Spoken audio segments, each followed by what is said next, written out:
let's talk about the cons of remote jobs, right? Because we have so many videos that are talking about the pros of remote jobs. And I am a beneficiary of a few back-to-back remote roles. But in 2026, it's looking a little bit different. So I wanted to talk about the cons of remote jobs. When remote is being used as the carrot. I have a saying that's like, well, remote is the carrot.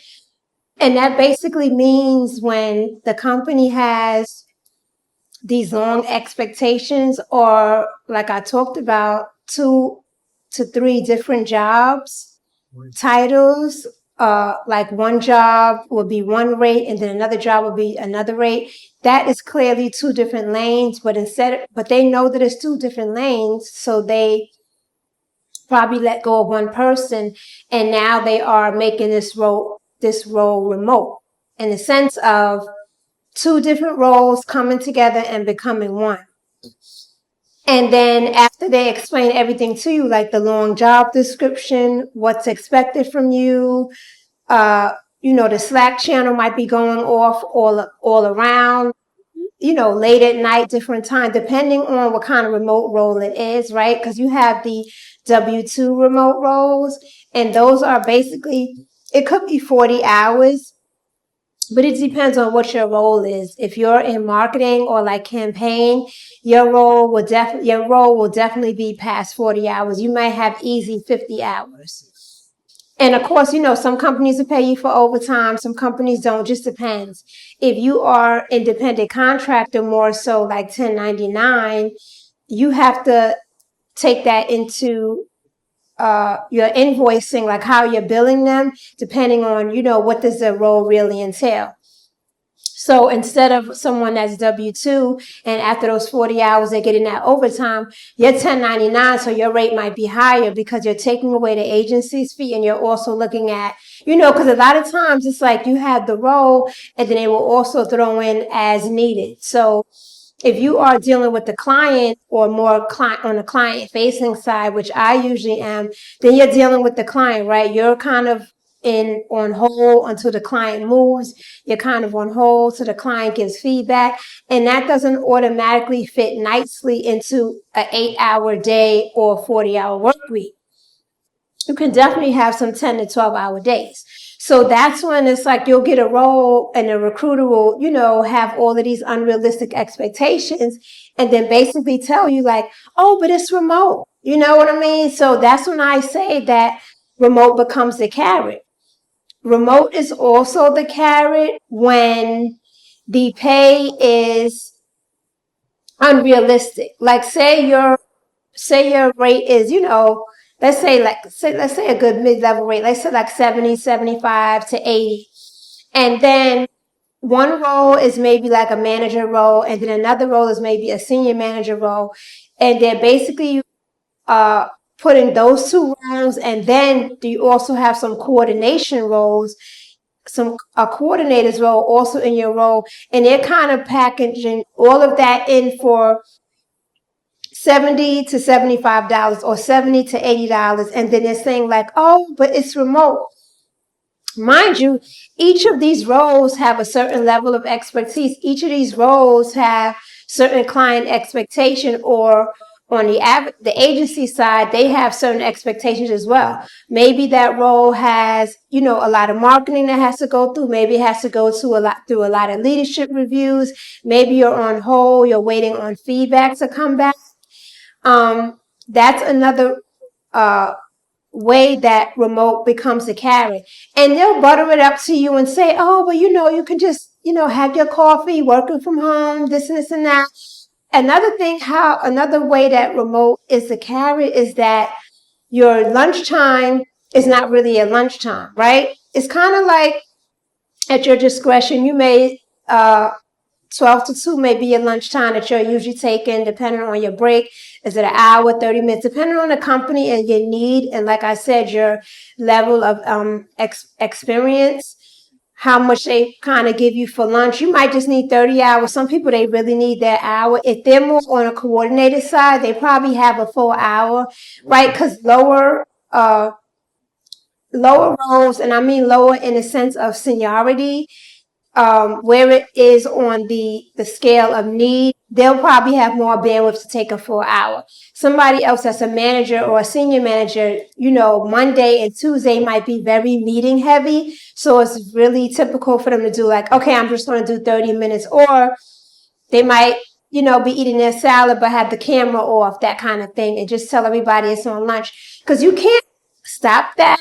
Like when you're dealing with calendars and what makes it work, and you have a lot of people in the meeting from different levels, like senior manager to directors or leadership, you kind of are working with their schedule. Like you guys are making it work to accommodate the director's schedule or the senior leader's schedule, whoever's managing that campaign. You're making it accountable for them. And a lot of times those meetings are right smack in between your lunch break. So like I said, they'll have all of these expectations and they just keep telling you, oh, it's remote. And like I said, you won't have that selected lunch break, which is fine, right? Depending on your rate. Monday and Tuesday might be very meeting heavy. Then Wednesday and Thursday, it might be more reasonable. Sometimes if you're very meeting heavy, you might not get lunch till 3 o'clock. And that's just being honest.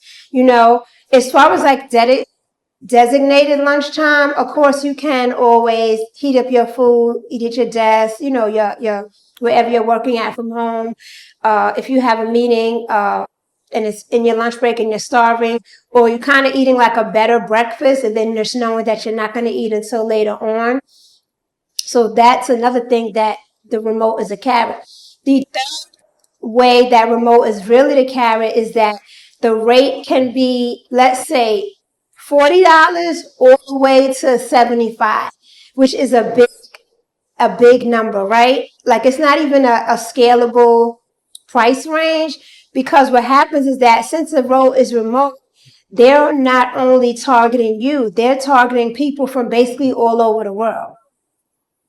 Well, still like, you know what I mean, in the US per se. Unless you're like digital nomad, that's like a little bit different. But even if, so somebody in Mexico City, which has a lower cost of living, they might be okay with $40 an hour.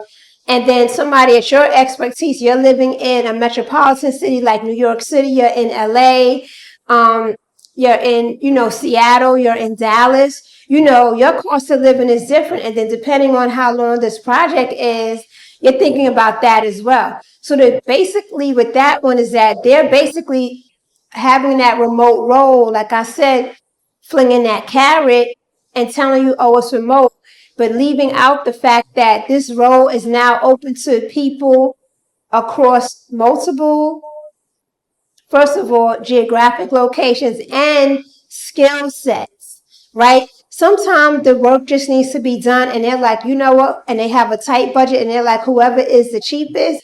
And you'll also notice when remote is a carrot, like they'll have a wider range on the job description per se, but the rate will still be a smaller rate. Like example, they'll say the role is paying between $40 to $70. But when you click on the job description or you go to like the candidate to the company's website portal, it'll say like, oh, the max this role is fitting between 40 to 50. And when they say now they lowered it down to 40 to 50, so that's really like 10% of people. And then they're also putting a cap on that. So that means that if you are really, really good, no matter how great you are, they're not trying to pay you no more than that $50, even though they targeted paying you up to 70, 75. So those are some of the areas that I'm seeing that I say remote is a carrot.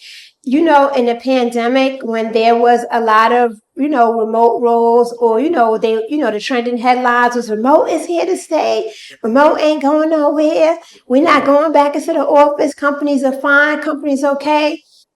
The market has now shifted. It's like real estate. The market has now shifted back to these big real estate, these companies that are holding these buildings and these banks and all that stuff. They're paying rent. These leases, these professional leases, or for stores and all that stuff, It's not a year lease. It's not leases like an apartment. These are 2-year leases that are locked in and loaded. So there's money thrown to that lease, and they need to make money. And part of them having even people like, squashing remote and have people come back into the office is also because they want to again feed money back into, because if you're working from home, 9 out of 10, you're either cooking from home or you may be utilizing DoorDash, or you may be close enough to where you could run to McDonald's and come back. So that was the other poll. So since they know that companies now have, especially in metropolitan cities, New York, Los Angeles, DC, Seattle, all that stuff, since they have kind of summon everyone back into the office, they're really having that remote carrot going on, saying, because they listen, they know the news. They're the reason that the news is trending. They're making the news. The news comes from them, so they know like everybody's running it back to the office. So now I'm going to stick 2 to 3 roles, take advantage of people, and then swing that carrot and say, oh, but it's remote. Make your coffee, this and this and that. The company is this and this and that. And you don't really know all of that stuff until you have the interview. And the thing is that when you're having an interview and you're competing against multiple people in multiple different geographic backgrounds, you're not going to ask what's a normal day, what is lunch, what's a normal day look like, what time is lunch, what time are people normally going? Because you know what? 9 out of 10, there is no normal for that role, especially if it's remote.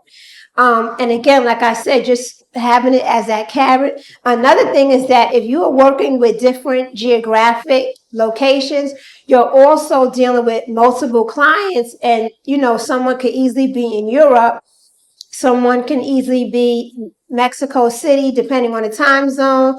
And it's just that since it's remote, somebody is waking up in the middle of the night. Maybe they're a night person. They're waking up in the middle of the night. Maybe their energy is at night. So they're waking up in the middle of the night, and now they're in that Slack channel. And you're getting all of these pings when you're supposed to be sleeping.